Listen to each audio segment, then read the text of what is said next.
books, bad books. I've got so many bad books to read. Hi, it's me, Nurse Huckleberry. Okay, so this Wild and Hexy is the book that I read, voted on by chat, that I read this week.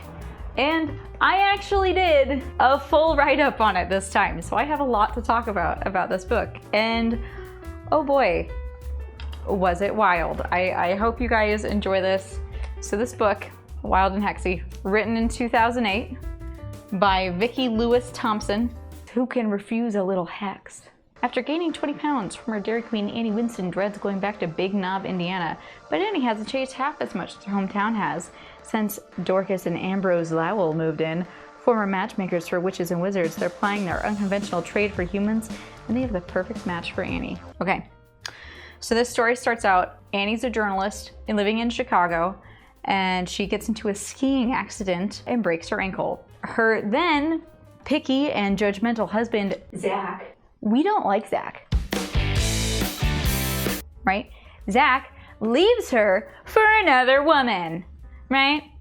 So then, what are you gonna do? She turns to food for comfort. Between that and the broken ankle, gains 30 pounds, which, it is what it is. It wouldn't be a problem, except her sister's wedding is coming up and she's the maid of honor. And oh no, her sister's husband, or husband-to-be, gets a promotion and has to move to Hawaii. So they have to push up the whole wedding by 6 months. So she's lost 10 pounds, but it's still 20 pounds too heavy. She goes back to her hometown and is dealing with family and all these problems because of her newfound weight gain. Her mother is a seamstress who had made her bridesmaid's dress. The first chapter, I counted at least... Now this is for $1 million.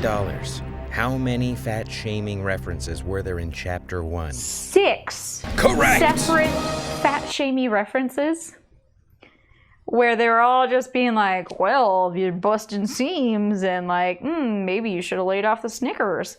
And the sister is horrible. The sister's like, yeah, that's too much cleavage for my wedding. Yeah, we're gonna have to cover that up. Maybe we'll put you in a scarf. So then, she ends up having to go to an internet cafe where she runs into Jeremy. Jeremy has had a crush on Annie since high school, and now he's all grown up and running his own internet cafe called Click or Treat. Anyways, Annie comes in and he sees her and he's like, oh, totally acts a fool and is pouring coffee, spills it all over the floor. But Ambrose Lowell, right? He's in the shop, he sees, and he is a wizard. So he uses his magic to put the coffee back in the pot, but says it's Jeremy's doing. So now he looks really cool. Yeah, then this magic trick, it totally convinces Annie, and she is like, oh boy, wow, you're really cool now. So Ambrose, who is husband of Dorcas, yes, Dorcas is the real name. I don't understand there are some particularly bad names, Dorcas being one of them. Clara Loudermilk and Billy Smoot all come up, bad names, really bad names. Anyways, so Dorcas and Ambrose are wife-husband duo, and they are a wizard and witch from Sedona. Sedona fact. Sedona's an Arizona desert town in Flagstaff that's surrounded by red rock buttes, steep canyon walls, and pine forests. It's noted for its mild climate and vibrant art community. Uptown Sedona is dense with new age shops, spas, and art galleries. On the town's outskirts, numerous trailheads access Red Rock State Park, which offers bird watching, hiking, and picnicking spots. Back to the book. That are sent to Big Knob, Indiana to basically train the guardian dragon of the forest, because there's dragons here. But also, Dorcas has a soft spot for the lake monster, Dee Dee. Dee Dee is lonely, and so Dorcas is trying to find a love for Dee Dee at the same time. They apparently, back in Sedona, right, the Grand High Wizard, What makes Sedona so special? The majestic red rock scenery and evergreen vegetation are two reasons for the unique energy of Sedona and its tangible renovation and inspirational effects. The red-orange color of the rock is one of the most neuro-stimulating of colors. Back to the book. Yeah, his brother was having some trouble with his wife, and they were like, oh, how about this? And they bewitched him to get a boner anytime he saw his wife in her support hose. Turns out he was in a retirement home, and they didn't specify just his wife, so he just got a boner anytime he saw somebody wearing support hose. And it caused a problem. What? Uh-huh. Yeah, so they get banished to Sedona Sedona. and have to basically train up this lame dragon that is a surfer. The first line that the dragon says is, she says, "Great Zeus." Ambrose leaped aside to avoid being smacked with the dragon's swishing tail. Did you have to startle us like that? Absolutely, dude. That's how I get my groove on. So what's the 411 on this Dee Dee chick? That is what the fucking dragon says. What's the 411 on this Dee Dee chick? So they have to deal with this dragon, whatever. Also, Dee Dee lives in the lake behind their house, so that's why they're friends with Dee Dee. Or maybe not friends, I don't know, it's weird. Ambrose, the husband, he's like, ooh, yeah, I think I know how to get Annie and Jeremy together because of course they're a match made by me. He tricks essentially Jeremy into going over to his house under the guise of learning magic tricks and then dances the cha-cha to Frankie Avalon with his cat and sets a spell on Jeremy to make him all confident and stuff, and tells him if he uses the magic word abracadabra that yes, if he uses the magic word abracadabra that he can like make a rose appear or pull a coin out of an ear, or apparently make a tent snap back up from being collapsed, and he drops a plate of food on the floor and says abracadabra and the food jumps back onto the plate. Like, yeah, So he convinces him, right? And suddenly Jeremy's all cool. Jeremy's like, wow, a stunner. So he convinces Jeremy, yeah, take her on a date. Let me give you this wine, right? So he takes the wine. They go on this date. The date, he decides, he's like, I'll take her kayaking to the other side of the lake. Lake. So they go and they're kayaking. She's never kayaked before. So he's like, you know, it's really calm out. I don't want to have to bother teaching her how to safely get out of the kayak. And it's like one of the ones that like zipped into. Anyways, so they're paddling out in the kayaks. He's got like blankets and food and wine because they're going to have a little picnic. Yeah, except the lake monster fucking shows up. And then guess what? Annie's kayak flips over and then she's almost drowning. So then Jeremy has to get in the water. He rescues her, but then they get to shore and are completely soaked. And it's cold and dark now. So what do? Well, they decide to build a fire and then strip nude and get wrapped up in blankets. And then they start drinking this magical spiked wine that apparently gives you great sex. So they're drinking this spiked wine and getting jiggy with it lakeside.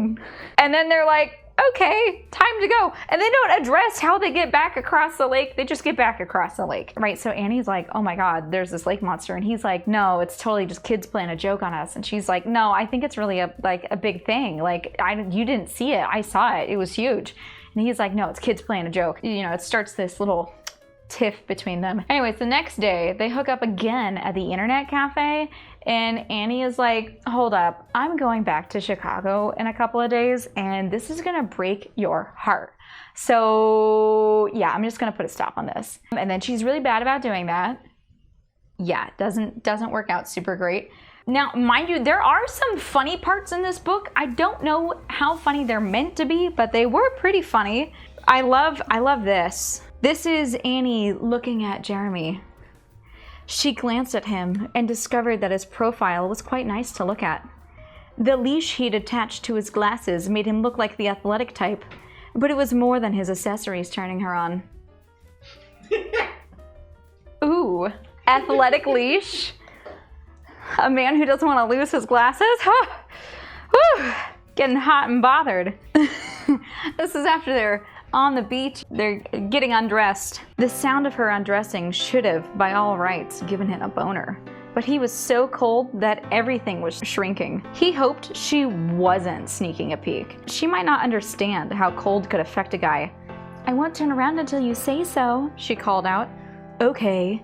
He moved fast as the cold night air hit his testicles. Soon, he was draped in the blanket. All he wore besides that were his glasses, still attached to their trusty leash. Ooh. So that one's good. But then, you know, he's got all these wet clothes. He's gonna hang them up somewhere. And she says, "Jeremy, are you almost finished hanging your clothes?" "Yeah, I'm ready to cozy up to that fire." "Yeah, right, almost done."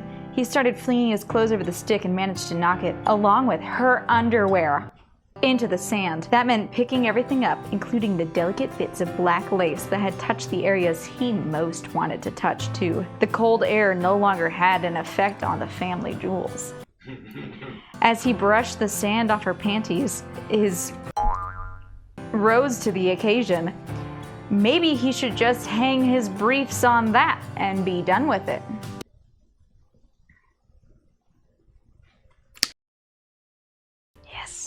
After that, they go back. They have sex at his internet cafe, and then she's like, "Yeah, okay, like I said, we really gotta knock this off." And then she's kind of like, okay, they go their separate ways. There's a bachelor party. There's a bachelorette party. Also he's the best man. So she's maid of honor. He's best man. They have to, you know, they're running the parties. And then the men's entertainment doesn't show up. They hired a belly dancer, but she didn't make it in. So what do? They crash the bachelorette party. So they all show up at the bachelorette party. Of course, Annie is like so cool. She won Pin the Dick on the Man. And so she won a box of Dago green condoms and promptly used them to get jiggy with Jeremy in the backseat of her car. And then you get another fantastic line. He threw both shoes and jeans into the front seat in a jangle of keys and loose change. His shirt followed, then his briefs. He left his socks on because he doubted that she'd have the time or inclination to suck on his toes. Sucking Annie's toes had been his pleasure this afternoon, and he wouldn't mind a repeat. But this is promised to be what everyone referred to as a quickie. Jeremy had never had a quickie. Yeah, toe sucking. Okay. Meanwhile, Dorcas and Ambrose, they're dealing with this new witch that's in town, right? Isadora. And Isadora, she is the undead wife of the town's founder from the 1800s. And she's like world renowned because she saved the village from a smallpox back in the day. But everybody's trying to figure out why they know who she, how they recognize her, because there's a statue of her in the middle of the town square. She was coming back because she knew all about Dee Dee the lake monster and was coming back to check on her because apparently she took her in when she was a rebel teenage lake monster. Didn't know that was a thing. Well, no, Isadora gazed out at the lake. To be honest, I had my hands full when she showed up. A runaway teen lake monster. Giving her sanctuary in the deep lake was dicey, but I decided I was going to risk it. There was no way she was going back to her controlling parents.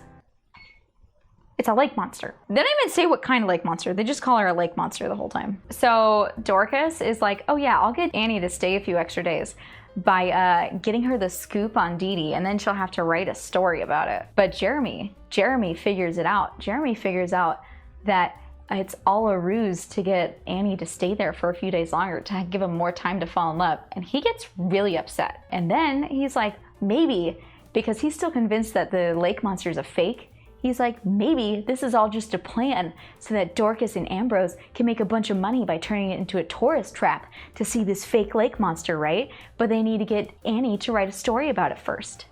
He's like convinced it's fake. My biscuits! They're at the wedding now. Jeremy is trying to get Annie's attention. At this point, they've banged one more time in a hammock. And actually a second... In a hammock? In a hammock. And then just wanted to pop in and clarify. He did actually use the abracadabra finger snap to make the hammock stable. That is all. They banged in a hammock, and then they went back to the lake to try and get a picture of the lake monster and banged on the side of the lake, this time in a tent, but then the tent falls down on them.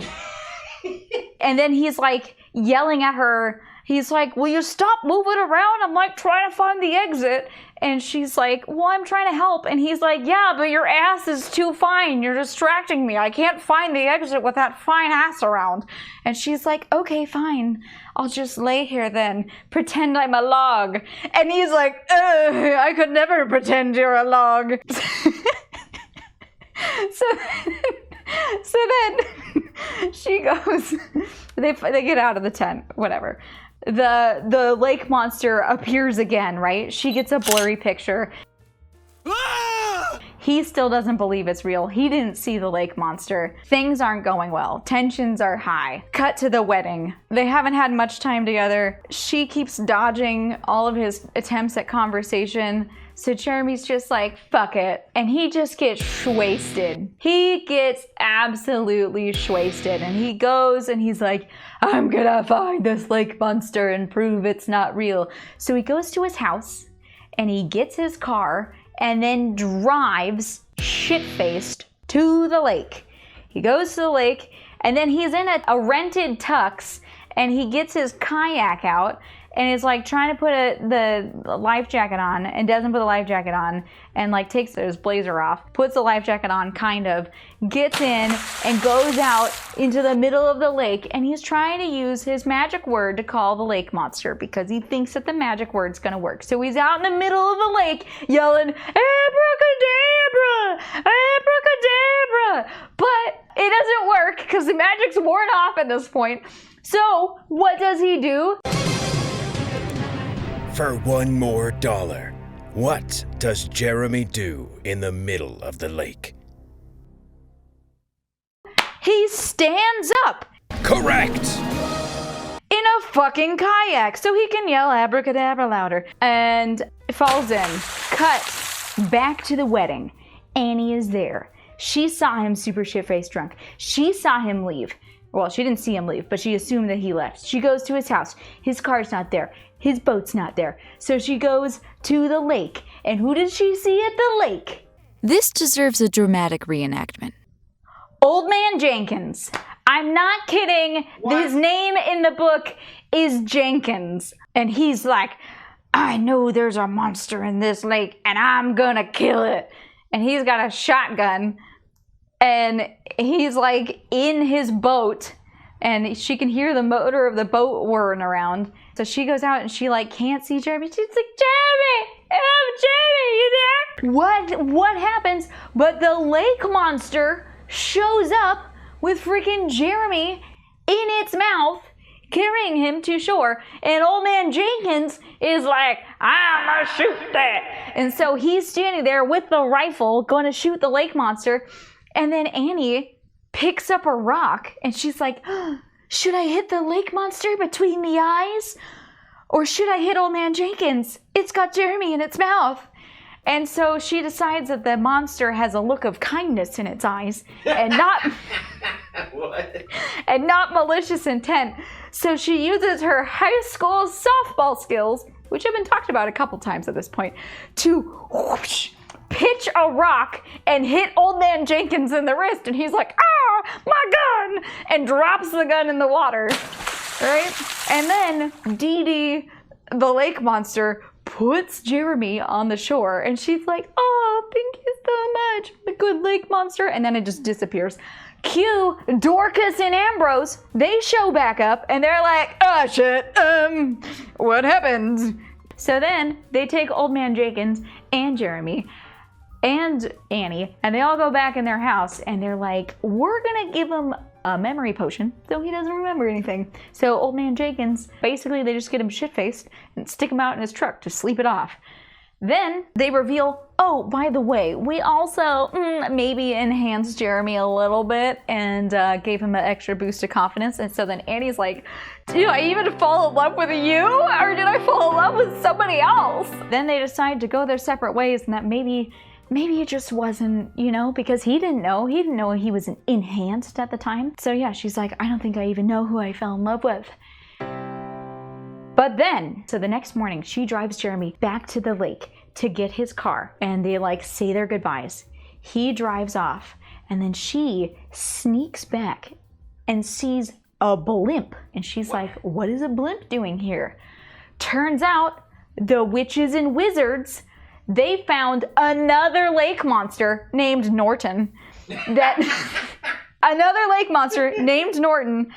they lifted up, disguised as a blimp, and then flew over across the town from 26 miles away, flew him over to land in the lake to be with Dee Dee. And apparently it was great, and they love each other, and Dee Dee was not lonely anymore.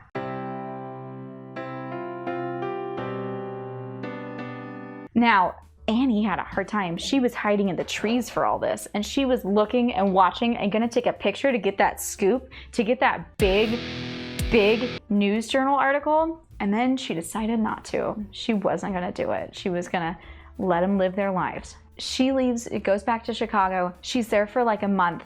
Things aren't great. She's doing okay. And then one day, she gets an email from Jeremy. And he's like, hey, how are you? And she was like, oh, I'm doing all right, but I'm kind of busy right now. I gotta go. And he's like, oh, okay. Talk to you later then. Bye. And she's like, ooh, that was weird. And then she hears a knock on her door. It's Jeremy! Jeremy's at her apartment, and he hands her a newspaper. And the newspaper has like cut and pasted letters that say marry me on them. And then she's like, Jeremy, I love you. Of course I'll marry you. And he's like, I'll move to Chicago. And she's like, no, I want to move back to Big Knob, Indiana. They decide to just move back. And then he's like, oh, Dorcas gave me a letter to give you if you said yes. And in the letter, it says, hey, if you want to move back to Big Knob, I can hook you up with the Witch and Wizard magazine, and you can report for them on the magical beings in the forest. And she's like, cool. And he's like, what did Dorcas say? And she was like, she said, hope everything goes well. And then the ink disappeared. Also, they had sex. Again? Again. That's the end of the book. Now, I will say I did think this was hilarious. I don't know how funny it was meant to be. I don't think all the parts that I found funny were supposed to be funny, but I would say I'd give it like a solid 3 out of 5. Thanks for watching. Please make sure to like and subscribe, as it really helps the channel. This was the first of many bad reads. If you want to take part in choosing the next one, join us on our live stream at twitch.tv/nursehuckleberry. Info in the description below. See you next time.